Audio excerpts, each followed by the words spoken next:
उपस्थित सभी भाइयों और बहनों, मेरा भीम ना होता तो ये जलसा ना होता,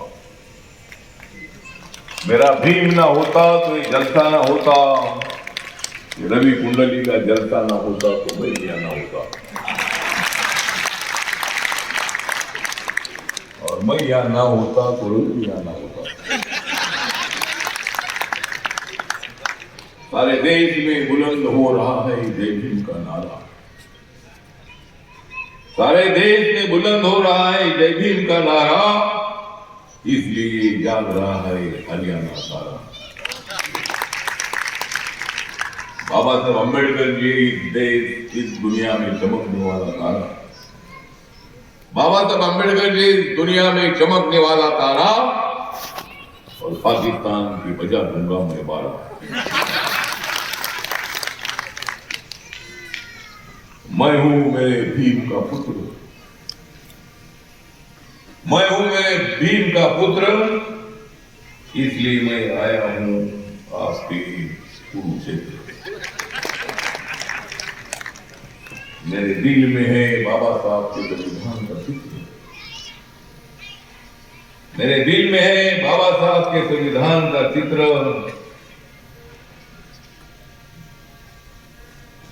लेकिन कृष्ण और अर्जुन के भेंट का ये है कुरुक्षेत्र।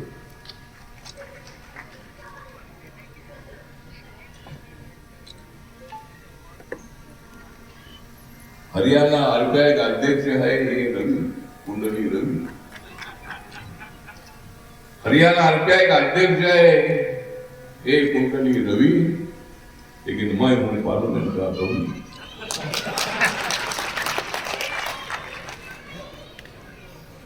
मंजीत मेहरा का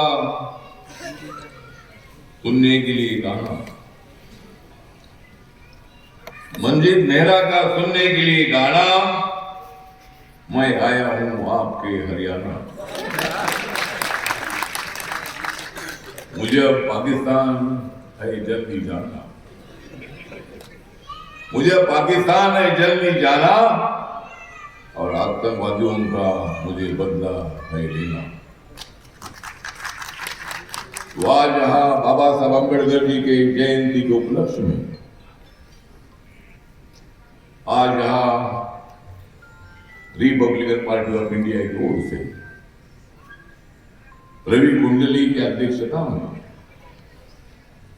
ये कुरुक्षेत्र यूनिवर्सिटी के बहुत बड़े हॉल में बाबा साहब अम्बेडकर जी को याद करने के लिए, उनको श्रद्धांजलि अर्पित करने के लिए, उनका मिशन आगे लेने का वादा करने के लिए आज मैं यहां आया हूं। और हमें बहुत बड़ा गर्व है बाबा साहब अम्बेडकर जी का, दलित समाज में जिनका जन्म हुआ। हमारे महाराष्ट्र के बाबा साहब अम्बेडकर जी थे, इनका जन्म महू में मध्य प्रदेश में हुआ था। उनके पिताजी सूबेदार रामजी सकपाल आर्मी में काम करते थे, और बाबा साहब अम्बेडकर जी भारत पर बहुत बड़े प्रेम करने वाले थे। दलितों के मुक्ति की लड़ाई को लड़ रहे थे, लेकिन सारा देश एक होना चाहिए, सारे देश के लोग एक साथ रहना चाहिए, देश में विषमता ना हो, जातिवाद ना हो, मतभेद ना हो, सब देश एक हो। और बाबा साहब अम्बेडकर जी ने संविधान ऐसा लिखा, ये देश का संविधान अगर कोई बदलने की कोशिश करेगा तो उसको तोड़ फोड़ने की ताकत हमारी है। बाबा साहब अम्बेडकर जी का संविधान किसी के बाप का भी बाप आएगा तो बदल नहीं सकता है।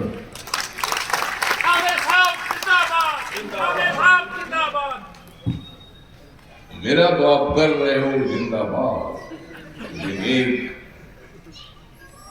आप तो कर रहे मेरा जिंदाबाद, लेकिन बाबा साहब अम्बेडकर जी की ध्यान में रखो बात। हमारी तो है दलित समाज की जान, हमारी तो है दलित समाज की जान, लेकिन एक दिन पाकिस्तान का तोड़ देंगे हम हाथ। हमारी महार बटालियन, हमारे महाराष्ट्र में महार समाज सबसे बड़ा समाज है दलित समाज में। हरियाणा में रविदास जी समाज है, मालवी जी समाज है, और कौन सा समाज है यहाँ? धानक समाज है। तो हम सब लोग देश पर प्रेम करते हैं, बाबा साहब पर जरूर प्रेम करते हैं, लेकिन देश के संविधान पर प्रेम करने की हमारी औलाद है। हम टूट जाएंगे लेकिन देश को टूटने नहीं देंगे। एक बार देश टूटा है, भारत और पाकिस्तान।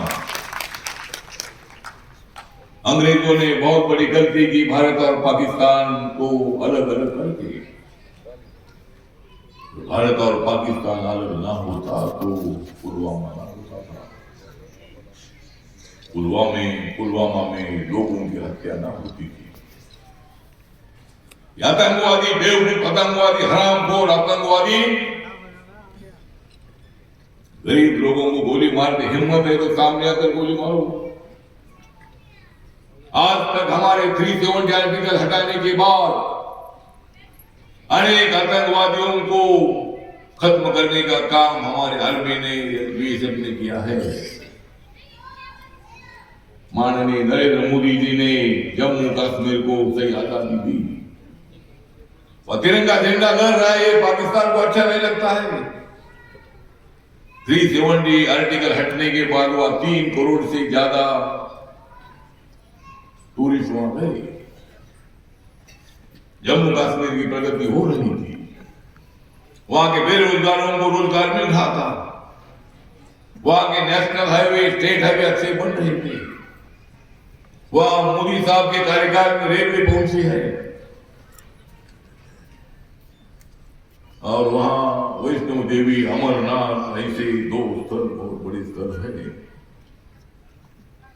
जरूर कश्मीर मुसलमान समाज ज्यादा उधर है, जम्मू में हिंदू समाज ज्यादा है। मैं एक बात बताऊं कि कश्मीर का मुसलमान हमारे साथ है, वो बिल्कुल पाकिस्तान के साथ नहीं है। आतंकवादी पाकिस्तान के साथ है, बेवकूफ लोग है। पाकिस्तान को सपोर्ट करते हैं, पाकिस्तान हमारे लोगों को ट्रेनिंग देकर यहाँ भेजता है। अभी पाकिस्तान का पानी बंद हो चुका है, पाकिस्तान अभी मां मां करके रोता रहेगा। वहां प्लान करते हमेशा घुसपैठी यहां भेजते हैं, क्यों कर रहे वहां साहब? पाकिस्तान को अगर अच्छा बनना है, गरीब लोगों को न्याय देना है, वहां की स्थिति बहुत खराब है पाकिस्तान में। आतंकवाद खत्म करके भारत के साथ उन्होंने अच्छे संबंध रखना चाहिए, लेकिन पाकिस्तान का दिमाग सही ठिकाने पर नहीं है। दिमाग से वो राजनीतिक लोग काम नहीं करते हैं। और पाकिस्तान तो हिंदी बोलने वाला है। हमारा एक देश था, बोले एक राज्य था, आजादी के पर अंग्रेजों ने ये फूट डाली हमारे इस देश में। हमेशा आतंकवाद को बढ़ावा देने का काम पाकिस्तान ने किया। जो हमारे 2014 में नरेंद्र मोदी साहब ने जब पहली शपथ ली थी प्रधानमंत्री की, तो वहां के लोग थे अध्यक्ष पाकिस्तान के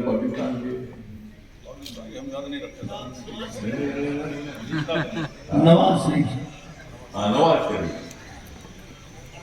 नवाज शरीफ गया बुलाया था शपथ ग्रहण के लिए।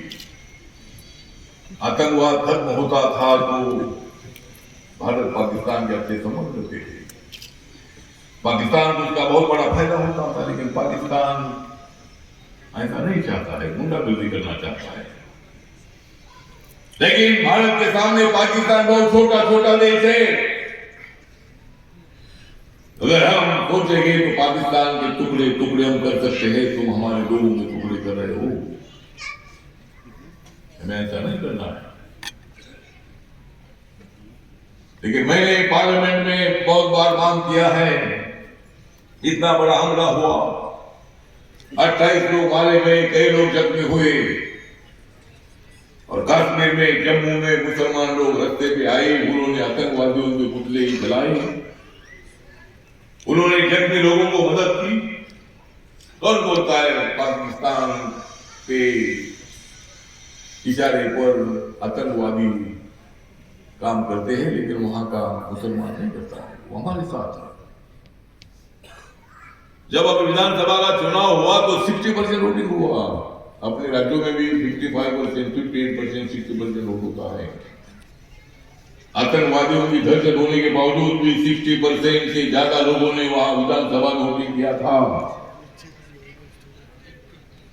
और वहां तिरंगा झंडा लहर रहा है। लोग मोदी जी के काम की प्रशंसा कर रहे हैं। पाकिस्तान को ठीक नहीं लग रहा है। बीच में पाकिस्तान इसी तरह की हरकतें करता है।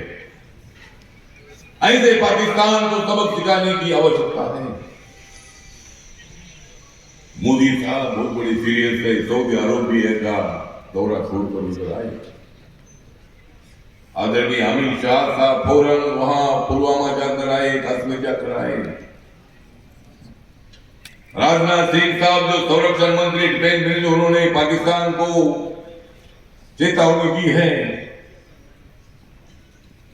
और चुन कर तमाम आतंकवादियों का खात्मा जरूर हुआ। मेरी पार्टी की तरफ से मांग है कि जो पाक व्याप्त कश्मीर के एरिया से ज्यादा आतंकवादी एक्टिविटीज को बढ़ावा दिया जाता है, वहां ट्रेनिंग दिया जाता है और उस बॉर्डर से उनको भारत के बॉर्डर के भेजा जाता है। हमारे कश्मीर के भी कुछ नौजवानों को हाथ में पकड़कर मतलब उनको आतंकवादी एक्टिविटीज को में लेने का प्रयत्न होता है। अब ये नहीं चलेगा। हम कश्मीर के लोगों के साथ हैं, वहां के हिंदू हो, मुसलमान हो और कोई भी हो, लेकिन आतंकवाद का जरूर खात्मा होगा। लेकिन मेरी मांग यह है कि पाक व्याप्त कश्मीर को ताबे में ले लो। इस आतंकवाद को खत्म करना है तो पाक व्याप्त कश्मीर को अपने ताबे में लेना होगा और पाकिस्तान को जवाब देना होगा। जरूर हम सभी अपोजिशन का सहयोग ले रहे हैं। अपोजिशन में ऐसे हो तो राजनीति नहीं करनी चाहिए। राजनाथ सिंह जी के अध्यक्षता में एक अपोजिशन के नेताओं की मीटिंग हुई, उनके साथ बातचीत हुई है। उन्होंने भी जो सुझाव दिए उस पर जरूर सरकार विचार करेगी, लेकिन हमारे विपक्षी दलों ने भी हमें सहयोग देना चाहिए। और आज हमारे हरियाणा के सीएम साहब सैनी साहब से मेरे बहुत अच्छे संबंध है। यहां से कुरुक्षेत्र से मेंबर ऑफ पार्लियामेंट भी थे, तब से मेरी उनकी जानकारी है उनके साथ। अभी मुख्यमंत्री शुरू में कुछ महीने उनको मिलने का मौका मिला, लेकिन विधानसभा का चुनाव होने के बाद वो 5 साल के लिए मुख्यमंत्री बने हैं। उनके बारे में हमें बहुत बड़ा आदर भी है। बहुत स्ट्रांग आदमी है। बीजेपी के सैनी साहब स्ट्रांग है, आरबीआई के रवि कुंडल स्ट्रांग है।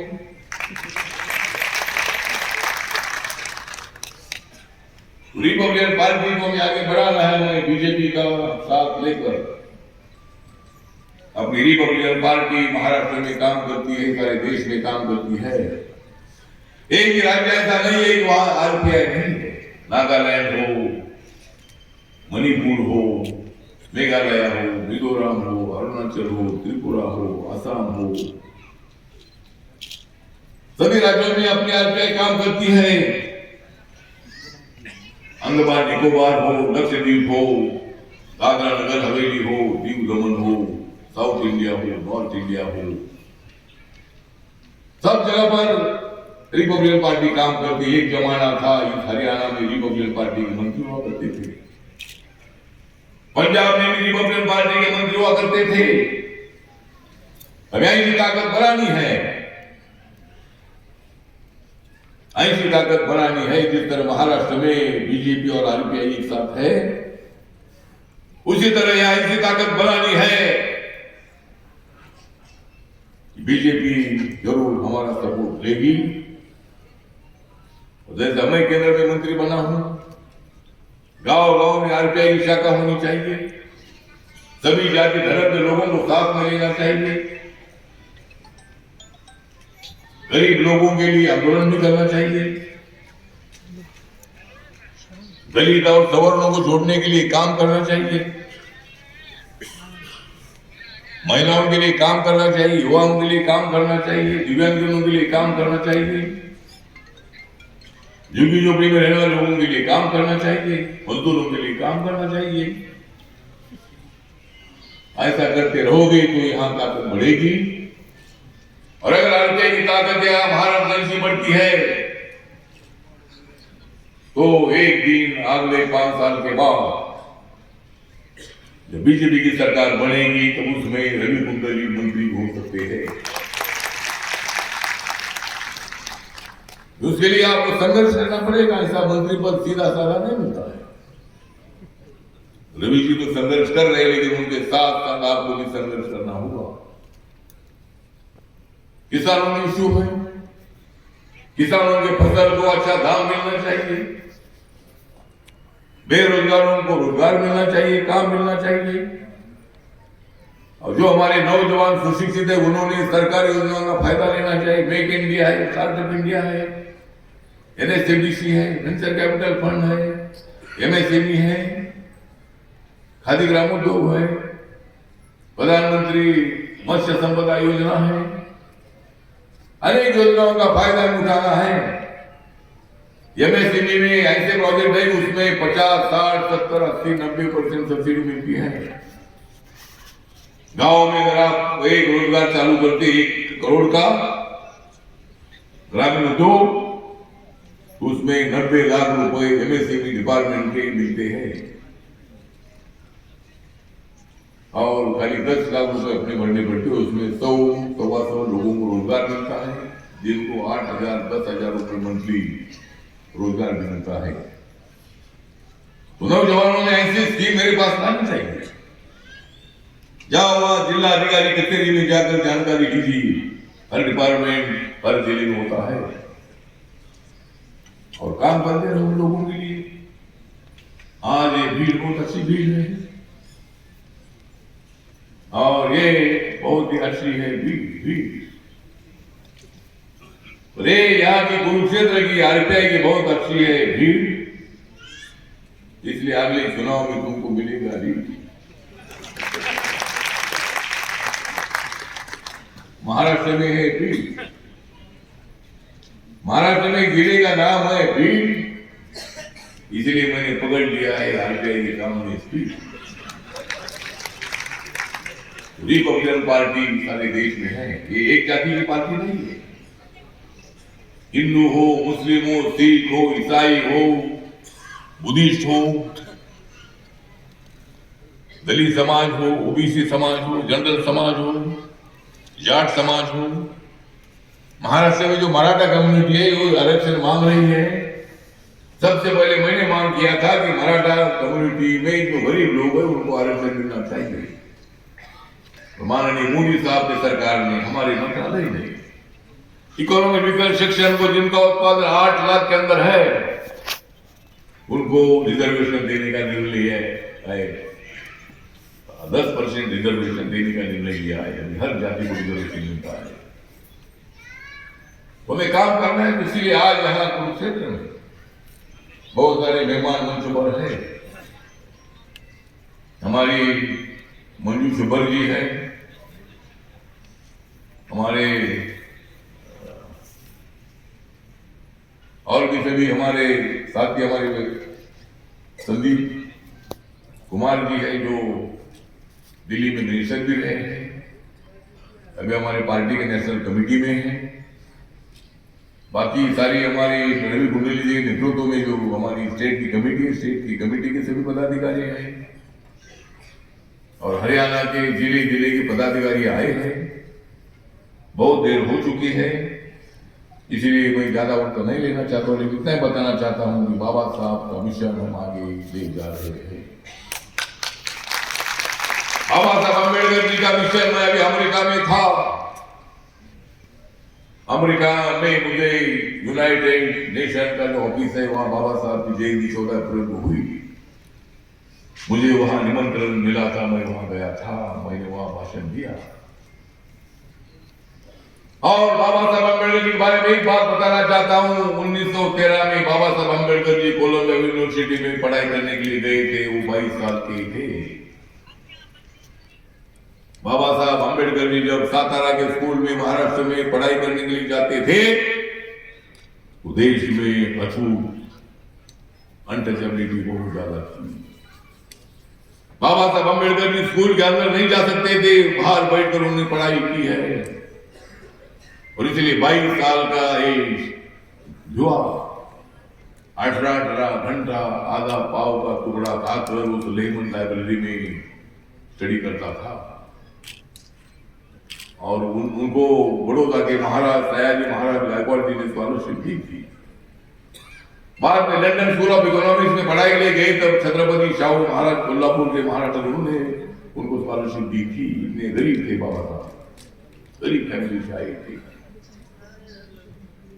और उस बाबा साहब अम्बेडकर जी का स्टैचू या बाबा साहब ने 18 घंटा स्टडी किया, वहां बाबा साहब अम्बेडकर जी का एक वहां लाखों स्टूडेंट ने वहां स्टडी किया, लेकिन एक ही आदमी का वहां स्टैचू है, उनका नाम है डॉक्टर बाबा साहब अम्बेडकर।